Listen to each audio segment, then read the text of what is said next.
Excited Shorkey. Jim, it's been nearly a year since we've chatted, not in person, but on this platform with our Results from Thinking crew, with those who've been through Rethink You, those who are focused on rethinking themselves and changing the way they think to get the results they want. And so, for many people, I did a video in early January, just that you had a stroke.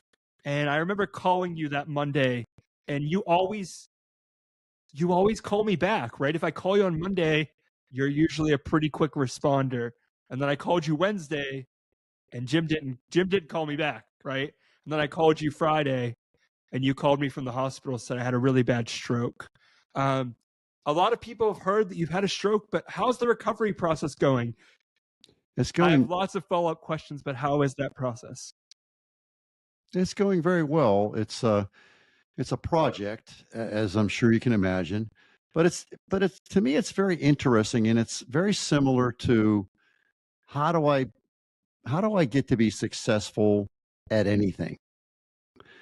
Rethink You is all about being successful at something that you choose to be successful at, but maybe you're just not quite where you want to be relative to that success for that thing. And so Rethink You is a training program to help you get from point A to point B, or from point B to point Z, whatever that would be.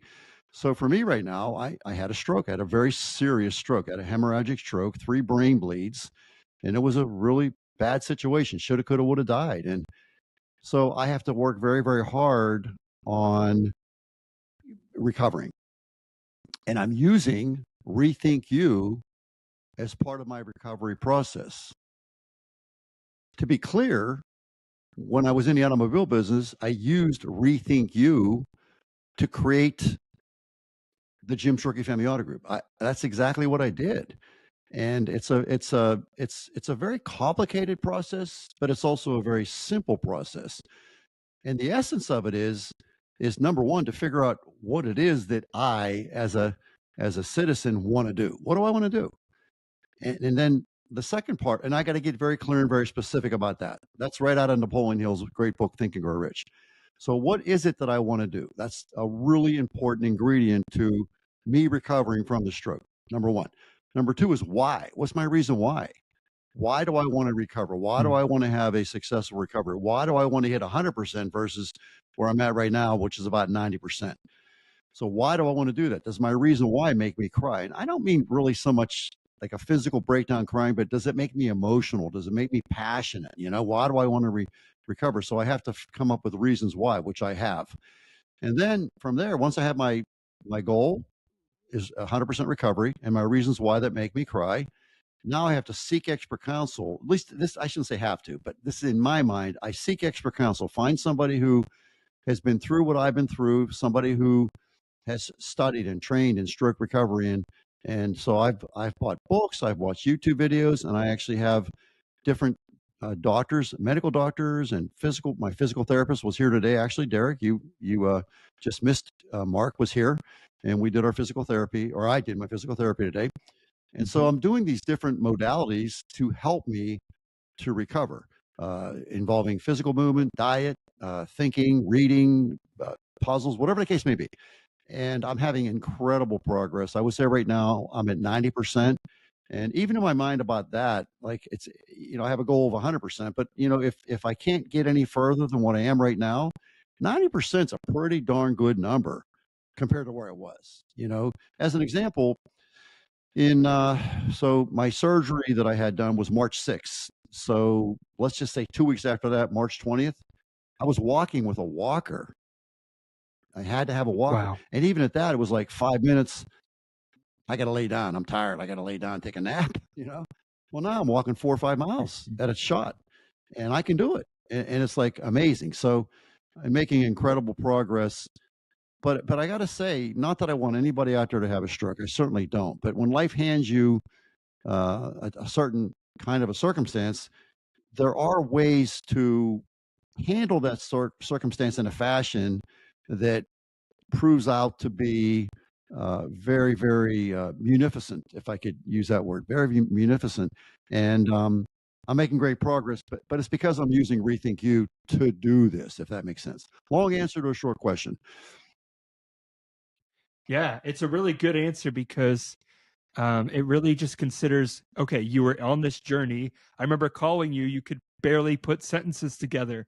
But as I talked to you more and more and more from January into February into March into April into May, you just seem more and more the Jim Shorkey that I know and love. And I was just like, okay, Jim is making it through. I remember, talking to your wife, her telling me, man, he probably should not have made it. But you're here. No, So how does that change? We talk a lot about 122, healthy, happy, you know, relaxing years. Has that changed that goal at all? no, absolutely not. And I was talking to a good friend of mine the other day about 122, and so my goal is 122. It's been done. It's been done, and so I said to my good friend, I said, "Well, can't I at least try? Can't I at least try? Why do I need to sit here and say, well, that 122, geez, Jim, you had a stroke, you have some impairment, you have this, you have that. I have really bad neuropathy in my right leg, and geez, are you sure that still is something you should be thinking about?" And I say, absolutely, it is, because can't I at least try? Is the fact that I had a stroke going to impact on that 122? Yeah, I suspect it probably is. It wasn't a good thing. It's not going to lead me where I want to go. But at the same time, can't I at least try? So, speaking of expert counsel, I was just the other day watching a really neat video series about the blue zones. And the blue zones are areas on the planet that have the highest concentration of centenarians of any other part of the world. And they've identified these areas, and then a guy's name is Dan Buettner, and they went and interviewed the people to see what are they doing. They had like they're called blue zones, and there's the things that they do. There's some commonality amongst all these different blue zones about what they're doing. I am doing those things as part of my stroke recovery process. I am doing those things. So, absolutely not. 122 is the goal. Does that mean I live to be 122? Well, of course it doesn't mean that. It doesn't. But can't I at least try? Does that answer your question? Yeah, I think you did a good job just talking about how, again, something we teach in Rethink You is seek expert counsel, right? Just seeking expert Yep. counsel of what it means to recover from a stroke. But not only you have a reason why, right? You're not just saying, oh, my goal is to recover from the stroke. Well, then if you recovered in 18 months, then what's after that? You know that your goal is 122, right? And so you have a bigger picture in mind that you're moving towards. And often people say, well, this is the thing I'm facing. This is what I'm trying to tackle. But we try to get them to think above that. Where do you want to go? Who do you want to Yeah. become? Right? What is your goal? What is your life goal at the end? What's your reason why? Usually ask why 7, 8, 9 times to really get to the heart of the why. And that's why we're talking today on this format on this podcast, is to help people Yeah. give hope. I remember we talked about, Jim, now that you've had the stroke and now that you're recovered, what is one thing you wanted to change or improve in the program we made? And you said, I want to help people find hope. Well, look at my eyes. What do you see? Hope, inspiration, Well, can you see the emotion? I'm having a hard time here. Yeah. So I have this glassy eyed thing Yeah. going on. It's emotion. And does your Mhm. reason why make you cry? And so I do this thing called porch visits. It's something I coined. Mhm. So somebody will say to me, "Geez, Jim, could we sit down and have a conversation sometime?" Speaking of emotion, I just got a major chill in my body, major chill, major chill. And so, what is a porch visit? I tell whomever. Actually, was a guy here the other day doing some yard work for Amy, and I said, "Well, geez, if you ever want to sit down and talk, I'll be happy to do that for you."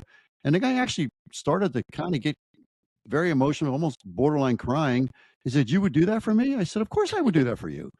He said, "Why? Why would you do that?" I said, "Well, when I was coming up and trying to figure it out and was, really, just doing horribly, I had people that helped me, people that gave me great information, great advice. And that's the expert counsel. And so I used that information and I turned it around from where I was bankruptcy imminent at the time. And then from there became the Jim Shorkey Family Auto Group that we know about today. But that said, my reason my reason why is, as far as a part of that reason why, as far as wanting to live through this and to recover and get better, is to be able to have those porch visits. Does that make sense? To actually have a porch visit. Yeah. In order to do that, I have to be somewhat mobile. I have to have a good brain. I have to be able to talk and recall and really put words into sentences that make sense. And so I literally had a porch visit. Well, actually, it was a little chilly. It was inside with a person the other day who shall go unnamed, and I'm not even going to identify male or female. But we had this visit, and trying to talk about what it means to be a successful business person. And I get very emotional about that. And it's like, and I'm trying to give this advice that I know deep in my heart that I got from Mr. Hamilton, and just blew this person away. And so there you go. Yeah. Like that's it. And so I'm not doing this for the money. I'm not. It gets me very emotional. I'm not doing it for the money. Yeah. I'm doing it for the joy. It brings me great joy to meet somebody and talk to them, and they walk out the door.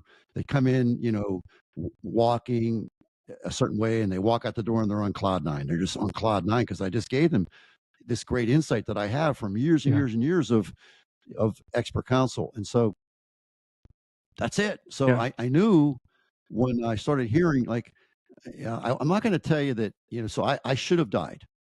I should have died. And I didn't have any, I didn't have any pearly gates of heaven. I didn't have any St. Peter. I didn't have any, Jim, you got to go back. I had none of that. I didn't. I'm not discrediting that. I'm not saying that that's wrong, but I didn't experience that. But what happened was I came to the next day, and the doctor came in and said, "You're amazing." I said, "What do you mean I'm amazing? I just woke up. What do you mean I'm amazing?" Kept saying that. Everybody I met in the hospital kept saying, "You're amazing. You're amazing. You're amazing." And it started to dawn on me that in their minds, I should have died. And as I started to ask questions, like, I should have died. And I was actually at an event for my grandson, Russell James, and my son, Russell James, as well, was there. And his name, they're both Russell James, and Ashley and William. And I ran into the neurologist. It's a husband and a wife team. And I would run into them. I said, "Hey, how you doing?" And they just were shocked.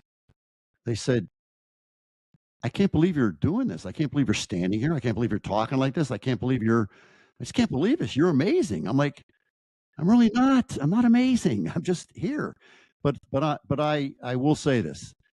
I am a miracle. I am a walking miracle. And so I have work to do. And that work I have to do is rethink you and mentoring. And Derek, you and I are going to do some mentoring today. And you have some questions for me about business. And I'm going to answer those questions to the best of my ability. So that's my purpose in life these days, is I feel very strongly that if I take the knowledge that I have to the grave with me without sharing it, I feel like I would be the most selfish person on the planet. I really believe that. And I almost did that. So I have work to do. Long answer to a short question, but I have work to do, brother. I do. Yeah. Yeah. But you're also giving people hope. All those mentorship conversations, those porch meetings, you're giving people hope, right? Often you're saying people walk in with the sense of like they're walking a certain way, and they walk out with like, "Oh, wow, I'm not in this alone," right? I don't have to figure this out alone. Maybe they've drawn it out on their, iPad or on a big piece of paper to try to sketch it all out and get their whole brain out. And that's helpful. But you're saying, hey, here's years of expert counsel, not just from you, but from thousands of books you've read, from other people in the industry that you've spent time with, people smarter than you, smarter than me, right? That had insight that helped you. And so we really want to make sure that we're providing hope, not just a program that encourages people to figure out your why and go. We want to create people who know how to work hard, know how to execute, know how to bring more value to the hour. But more than that, we want to inspire people with hope of don't quit, keep going, don't quit, keep going. I'd be careful with that. Mhm. Quitting is a very important move, strategically speaking. Yes. Yes. So I want you to think about this before you answer what I just said. Quitting is a really important thing to do. So now that I said that, which has everybody thinking, what is this guy talking about? You said don't quit. I say quit. What should you quit? The bad actions. Bad actions. So when you're looking at this thing that we're discussing here, sometimes the most intelligent move you can make is to quit. I didn't say quit on the goal. That's not what I said. But quitting is a really important strategic idea. So if we're doing, like, for example, should we start smoking? Should we persist with smoking? Or should we quit smoking? If we have an action that's producing a bad result, should we persist with it or should we quit doing it? We should quit doing it. Exactly. I had a conversation the other day with a good friend, and they made a statement, this person made a statement that persistence was the secret. And I said, no, no, no, no, no, no, no, no, no, it's not. Persistence is not the secret because sometimes people persist with a bad strategy and they don't sit back and think about the results that they're achieving and the fact that they're not getting the results they want. It's not a time to persist. It's a time to reflect. If we have bad results, it is a time to reflect and to seek expert counsel. And we go to the expert counsel and we say, here's the things that I'm doing. And he or she says, no, no, no, no, no, no, no, no. I did the same thing. I tried the same thing. That's not going to work. You need to stop doing that and you need to start doing this. And once you figure out what those things are that you should be doing based on expert counsel, now we persist with those things. But persisting with a bad strategy is just going to get you the same stuff. Results are the name of the game. Agreed or disagreed? I agree. Yeah, I was thinking a lot for people who have gone through our program, just the value of giving them hope as they get a clear strategy, as they go through the strategic continuum, as they learn to do simple first, as they take time to do the discipline journaling. We're giving them the strategy, which gives them hope to move forward. So absolutely, the bad actions need to stop. And that's why I think the program that we teach is so valuable, because we go through strategically all the way at the top from the reason why to all the way at the bottom of you need to be surrounded by people that are moving in the same direction, right? You need to have a personal declaration of independence that you're confident about. I can tell you that the first and most powerful move when you're in the strategic continuum and you're working on, moving towards your goals, the most powerful thing the best return on investment, the most powerful thing you can do is to quit certain things. That's the best thing you can do. Mm-hmm. And to start certain things. But it really is the quitting that arguably could be the most powerful. So, and I'll give you the example again. So I smoke. I don't smoke, by the way, but let's assume I do. So I smoke 2 packs of cigarettes a day. But I heard that eating broccoli is really, really good for me, which it is, by the way. So because I'm in the strategic continuum, I've done Rethink You, and I want to be healthy, I'm going to start eating broccoli. So I'm going to eat broccoli 2 times a day, but I'm going to continue to smoke. What's more important, quitting smoking or eating broccoli? I would say quitting smoking. Bingo. There you go. You see what I'm saying? Mm-hmm. So we want to really take the time to look at the list and compare it to expert counsel, and you'll find, as you like, if you study really hard, that people that are successful, Jim Rohn said, successful people leave clues. What are those clues? Unsuccessful people leave, fill in the blank. Failure, right? No, they leave clues. Successful people leave clues. That is your to-do list. Unsuccessful people leave clues. That is your to not do list. Now, take me back to the strategic continuum, and you have the vision of it, and think about that to not do list is very powerful within the strategic continuum. And as we move across Yeah. the strategic continuum from bad actions to good actions, we're going to get more and more and more successful. But the secret to the whole thing is you got to stop doing certain things and you got to start doing certain things based on expert counsel. And so unsuccessful people always leave clues. And these are the things we want to make sure we're not doing. And what I found, by the way, back when I was bankruptcy imminent, I went to Mr. Hamilton and I told him I was lost. He was my dad's former partner. I told him I was lost, didn't know what I was doing. I said, I'd like to have a list of 10 things that I should be doing to be a successful automobile dealer. And he said to me, he said, James, he called me James. He said, let me think about that. He said, come back tomorrow morning. I'll have a list. So I got back the next morning and he has this list for me, neatly typed up, really, really cool. These are the things you need to do. And I started doing that list and the needle moved. And I kept doing it and the needle kept moving. And I kept going back for more stuff and the needle kept moving. And within that list of what to do, there was also stuff of what not to do. And so I started doing my to not do list on my to-do list. And that's what precipitated the Jim Shorkey Family Auto Group that we know today. And anybody here can Google it, look it up.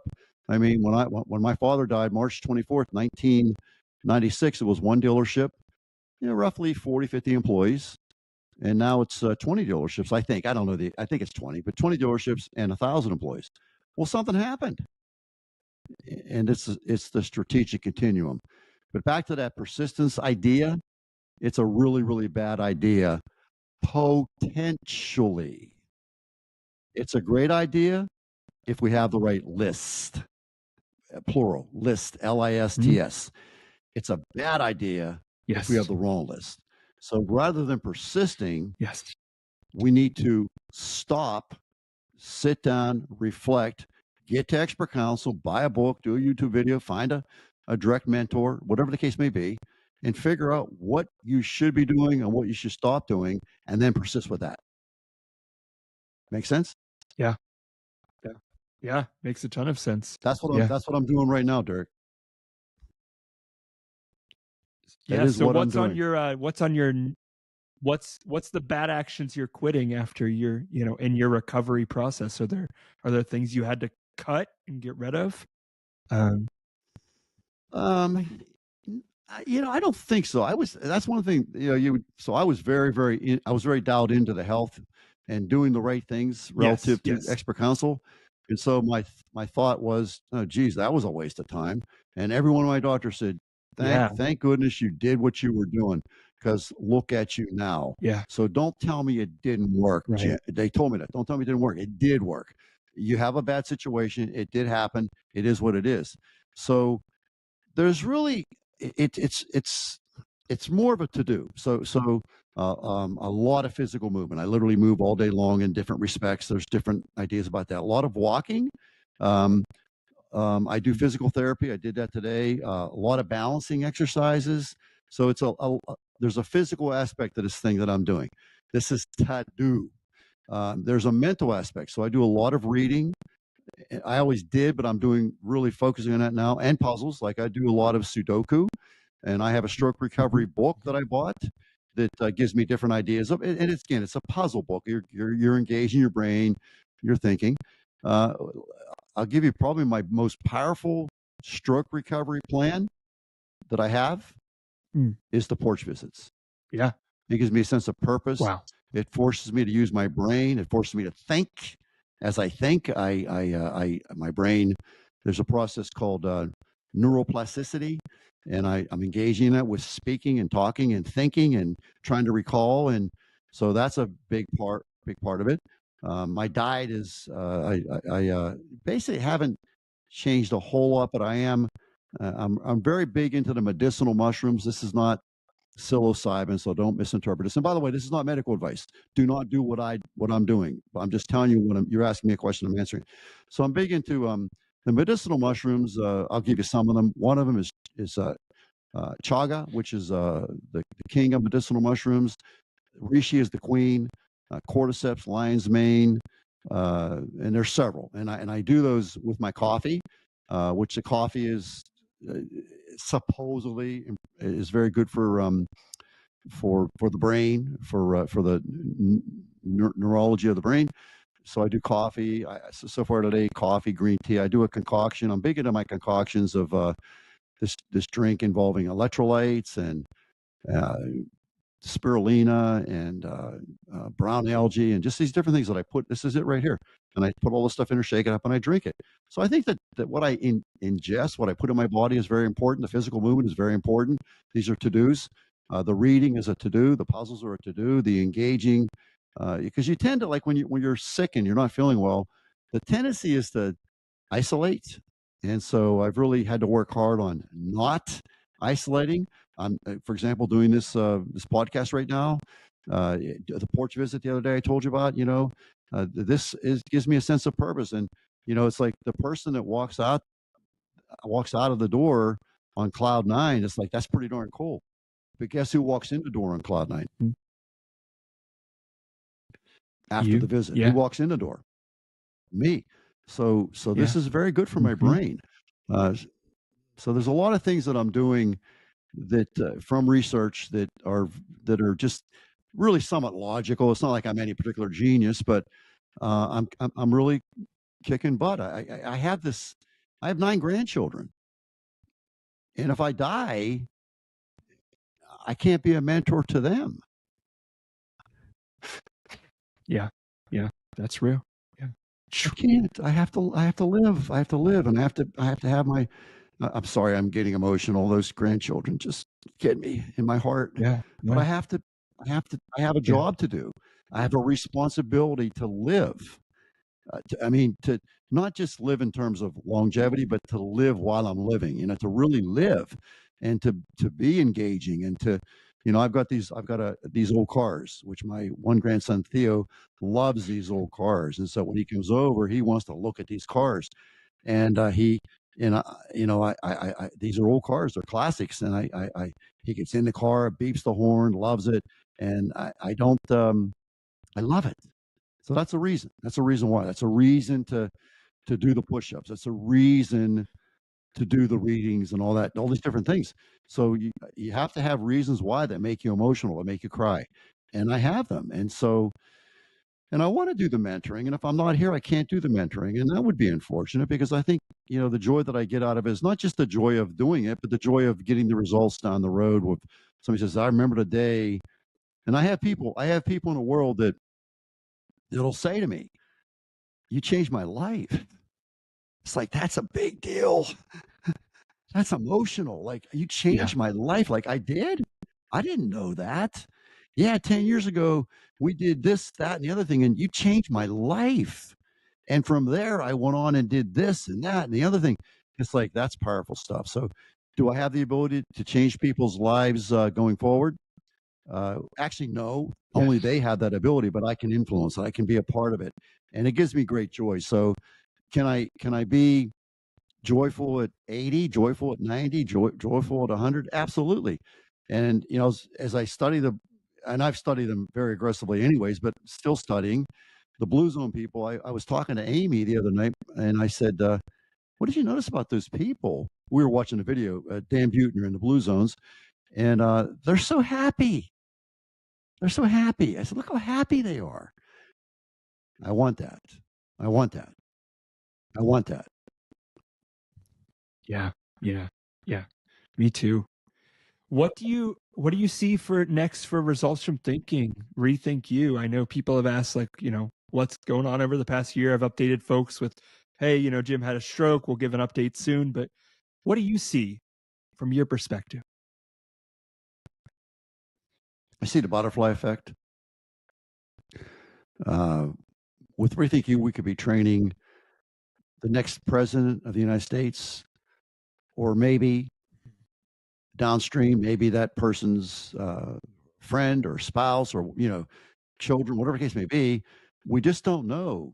We don't know how far the butterfly effect goes and what changes as it goes forward. So it's just it's being influential in a very, very positive way. So the person I had the porch visit with the other day, how do you know? Actually, it was an indoor visit because it was cold, but still, how do I know that 50 years from now, some person that person impacted on, but it was all because of that original visit that I had? I don't know. How would I know? I wouldn't know. So I see with Rethink You, I see impact, but we don't really know what the impact is. We just know that it's real. It's real. It's a real Yeah. thing, and we impact one person, and that one person impacts one person, and that one person impacts one person, and that one person impacts a million people.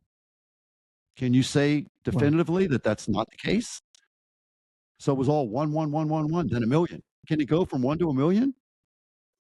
Well, if it's the president of the United States of America, yeah, it can. Absolutely can. So we don't know. We don't know what the impact is. But I just know, like I was saying about the 122, can't we at least try? Can't we try to impact that one person? Does that mean they have to go out and impact a million? Of course not. Of course not. Excuse me. My nose is running from the emotion. That is emotion. You're seeing Yeah. emotion Yeah. live right now. You're seeing it. You're seeing it. Wow. Yeah. Yeah. So last question, what's next for Jim Shorkey? What's next? I've already answered that question, Derek. Uh, it's it's uh, it's just moving forward.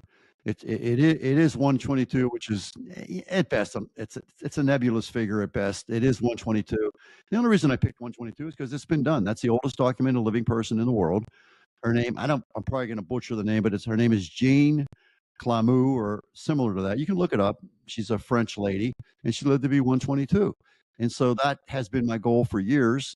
And but there's another part to the goal that you and I added, which is 122 healthy, happy, terrific, relaxing years. 122 healthy, happy, terrific, relaxing years.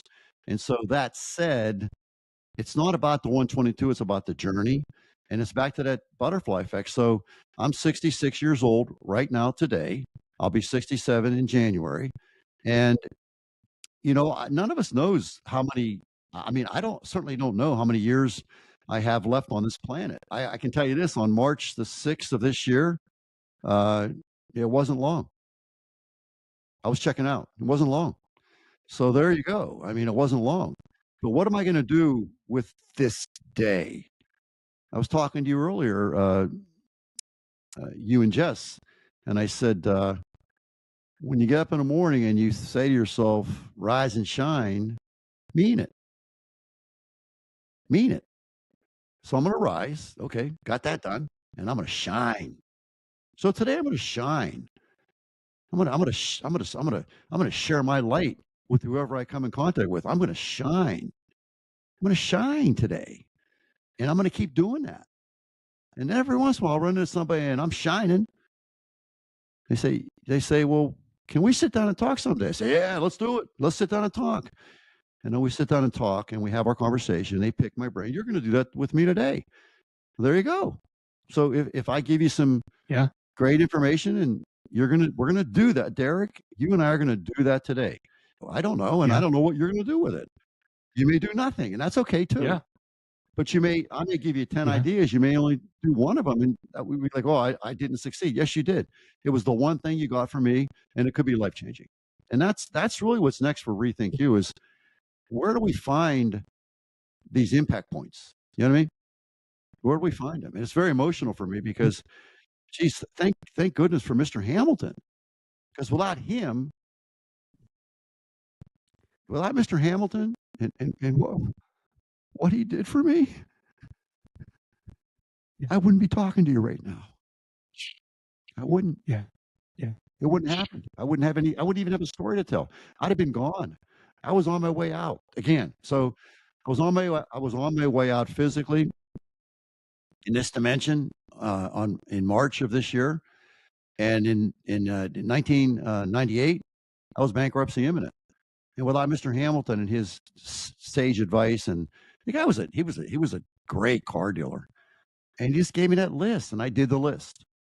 That's what we want to do with Rethink You, is to give people the list, the to-do list, and the to not do list, by having conversations, by being cerebral, by thinking it through the whole way through, and challenging the different people to really challenge them. I'm famous for, what'd you say again? They say it, and I say, that's a bunch of bullshit. Why would you say that? That's just not true. Stop saying stuff like that. And they look at me like I'm crazy. But it's like, yeah, you're right, Jim. I have a good friend of mine. We've interviewed Omar, good friend of mine, and he and I were talking the other day, and he said something to me along those lines, and I said, "You're full of shit." He said, "You're full of shit, Omar." He says, "Dang you, Jim. You're right. I am. I know I am." Okay, let's fix that. So that's what we're going to do. We're going to impact on people. Omar Brooks, by the way, I don't say that to be disparaging. He is a wonderful man, PA Pet Vets, and he's been on the podcast, excuse me, and he's such a big heart. But I've given him some ideas, and here's one. I hooked up with Rod Little, and they do therapy dogs, and I talked to Rod, and we're actually going to meet. I joined his board of his nonprofit, and there's a great story. He's telling me about his nonprofit. I said, Rod, there's no such thing. He says, what do you mean? There's no such thing as a nonprofit. I said, that's the problem with nonprofits, is they run them around that mentality. Let me tell you something. If a nonprofit doesn't have profits, what happens, Derek? There is no nonprofit. So there you go. A nonprofit without profits withers away. What happens to the cause? That doesn't fulfill its mission, that's for sure, because with all the nonprofits we've helped, it's if they have no money, then they can't continue to serve the people they feel called to. If you're not working on collecting money, by the way, the gross profit in a nonprofit will be the donations. You have to have donations. And I find so many people in these nonprofits, so it's like they're afraid to talk about money. Like I'll go to the dealership. I'm not involved anymore. But, oh, hey guys, let's not be too salesy today. Bull crap. We want to sell. That's what we want to do. And we want to do it the right way, of course. But we want to control our donations as maximum as we can, control our expenses as minimum as we can, generate a profit between the two, and use that to fund the mission. Does that make sense? Yeah, it makes a ton of sense. Yeah. You know the future Rethink You. I'm involved with Top Dog Therapy therapy training, and Rod Little, and what they're doing is it's just amazing. And so you talk about the butterfly effect, the downstream effect. What happens when we get a therapy dog in the hands of somebody who's had some type of calamity in their life, whether it be a veteran with post-traumatic stress disorder, or a person that's these therapy dogs, they work with diabetes, all these different things. These therapy dogs, actually, Rod had a bad accident, was paralyzed, and his therapy dog was Sarge. And without Sarge, Rod may not make it, but he did. And so here we are. Well, thank you, Jim. My pleasure. I love this. I love you, brother. You know, I